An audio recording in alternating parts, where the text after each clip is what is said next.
published, 3 o'clock EDT, the 12th of May 2018, updated, 10:40 EDT, the 12th of May 2018. General hustle and bustle and people sitting in front of radar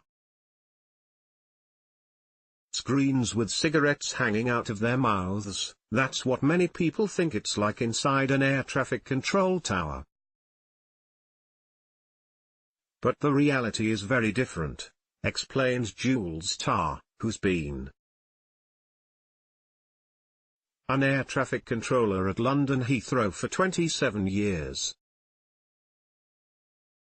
The 52-year-old took time out from guiding aircraft and to land at one of the world's busiest airports. It handles about 1,300 flights a day, to give Mail Online Travel the inside track on her job, and she revealed that many people are almost disappointed when they visit the Heathrow control tower.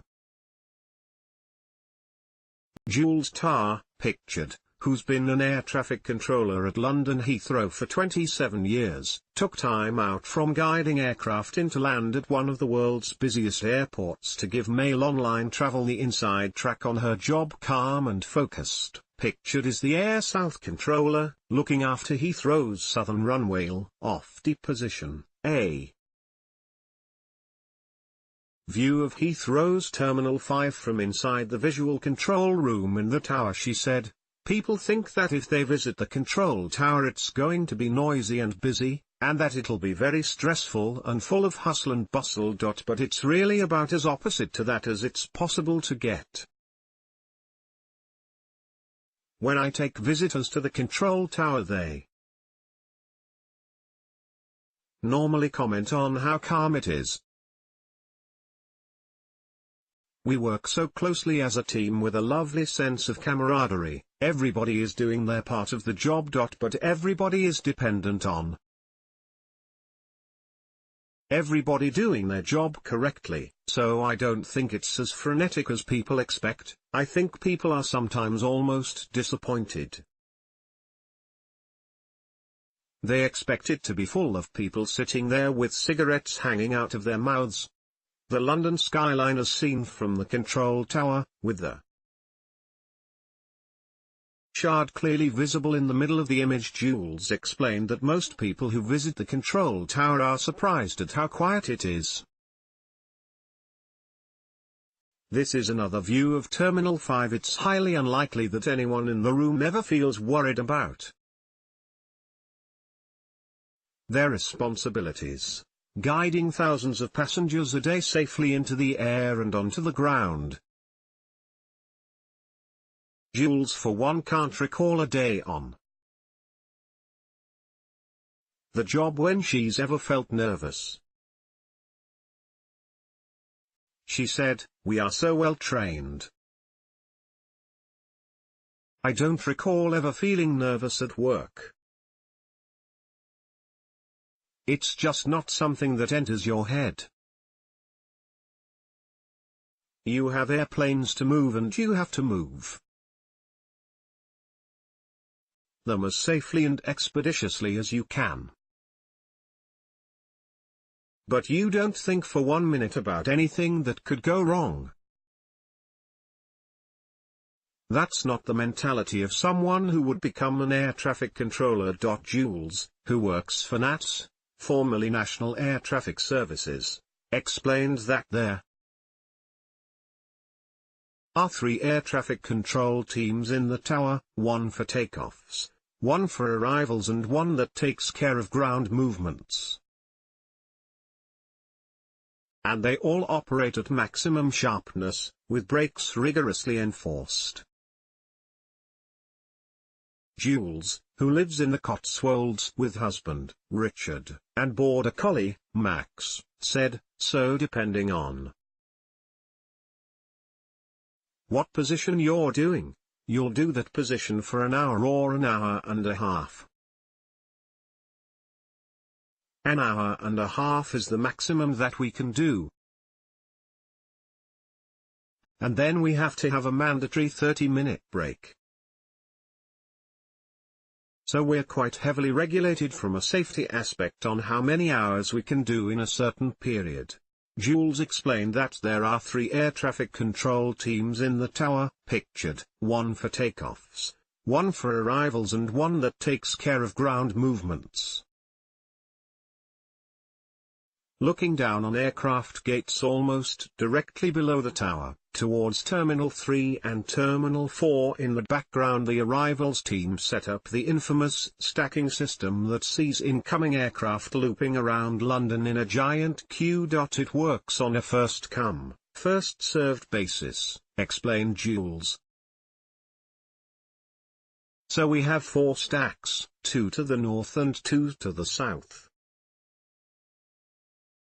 And it works like a corkscrew effect, so as an aircraft enters the stack at the top, you bring one off at the bottom, and they all descend 1,000 feet, and another aircraft can join the top of the stack. The aircraft will call us about 10 to 15 miles on final approach, and as a Heathrow Tower controller, that is the first contact I will have with an inbound aircraft. And they'll, the pilots, say good afternoon because we're very civil to each other. This is Speedbird 182 or whatever, on runway 27 left. And I will say good afternoon Speedbird 182, continue approach, on whichever runway he's using, and when it becomes that he is clear to land you pass him his landing clearance. He lands safely and you tell him to vacate the runway, and then you transfer him to one of the ground controllers.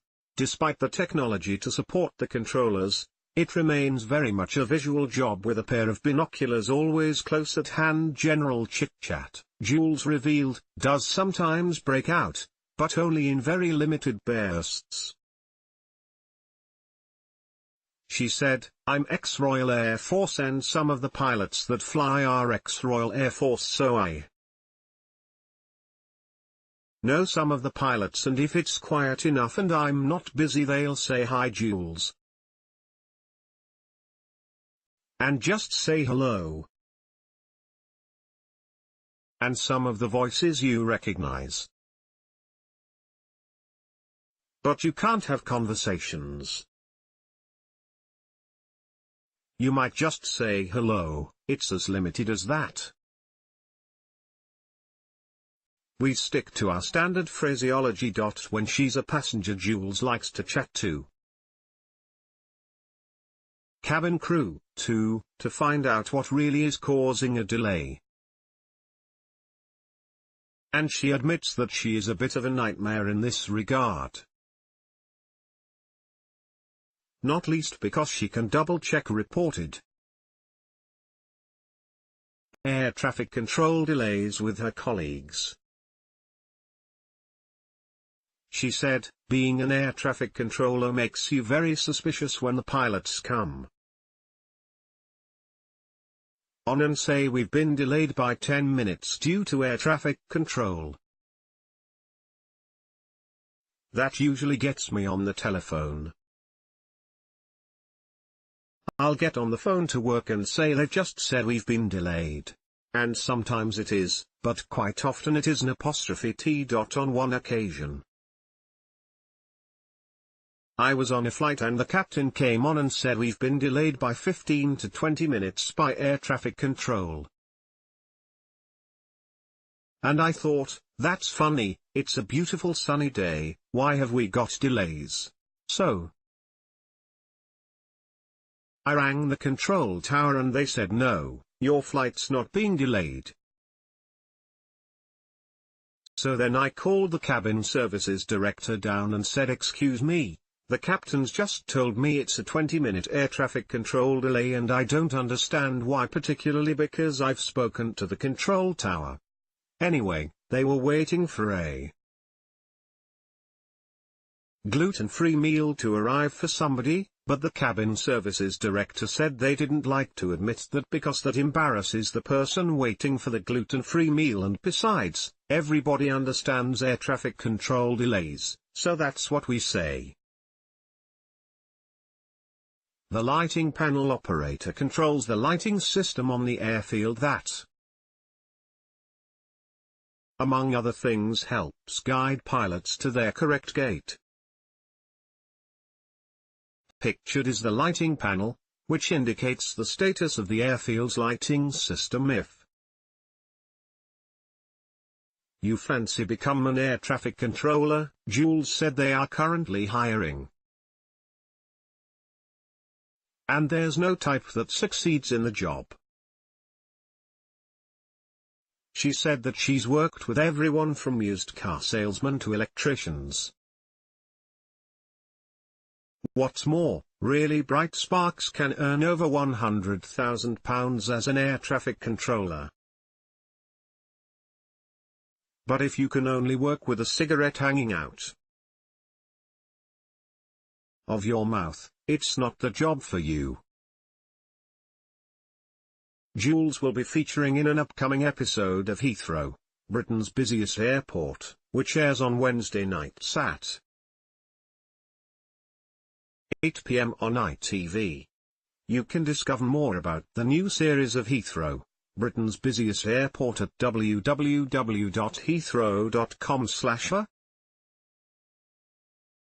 You can find out more about how to become an air traffic controller on the NATS website at www.nats.aero/careers.